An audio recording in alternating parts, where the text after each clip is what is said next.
Joining me now is Christina Bobb, attorney for President Trump.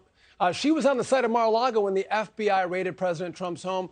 Christina, good to see you. So I want to get your take on this. So we have liberal commentators saying that boxes in President Trump's basement are a risk to national security. However, Hillary Clinton's server that any foreign entity that is not a fan of the United States of America can access is not as dangerous. What say you? Yeah, absolutely. The warrant proves that everything the Democrats have been pushing down our throats for the last few days is absolute baloney.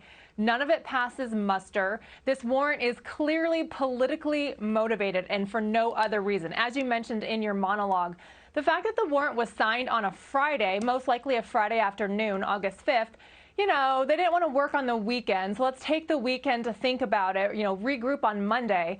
And what's even weirder about this is this grave national security matter that was so important that we had to violate fundamental rights of a president of the United States.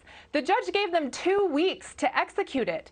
The warrant didn't expire until August 19th, and it was signed on August 5th, meaning they had 2 weeks to execute this.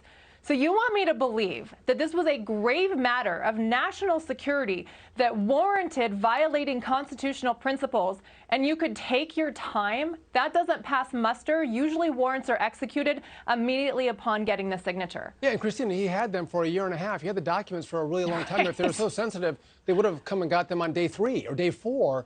Not 160 plus days after. But I want some clarity on this. So we know the feds came to Mar-a-Lago in June. They asked for documents. Yeah. You said we've provided those documents to the feds since that time in June and to the time of this raid on August 8th. Did they ask for any additional documents from Team Trump? Not to my knowledge, not to the knowledge of the attorneys working on this case. So the last communication, they came down in June. We showed them around. President Trump met with them briefly, said hello. It was very nice. The agents actually were nice. It was a nice meeting. And then after they saw the storage unit, they followed up with the Washington, D.C. lawyers and said, we'd really like you to put another lock on that storage unit. We'd like to see it more secure.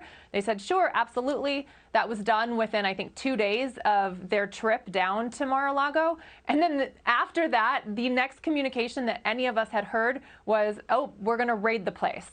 So there was nothing between, hey, we'd like you to put this lock on the door, and, oh, by the way, we're going to bust through the same lock that we just asked you to put on the door. Well, not only that.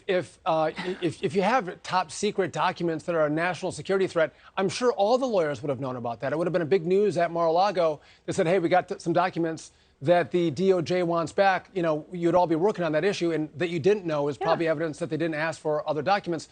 But you were there at Mar-a-Lago when the FBI raided the place. Do you know what was in the boxes that they took?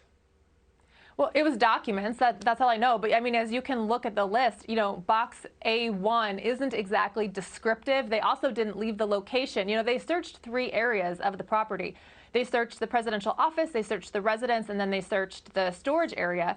And they could have taken them from anywhere. And so we don't even know where they took it from. So, no, at this point, we don't necessarily know what was in the boxes. But I also think it's important to point out, as you did earlier, that President Trump had declassified everything. There was nothing classified. So even if they want to say that documents had classification markings on them, that doesn't mean they were still classified. They had been declassified. So the fact that they put the classification on the inventory, to me, was because they thought that it would get out to the press. We want to make it public.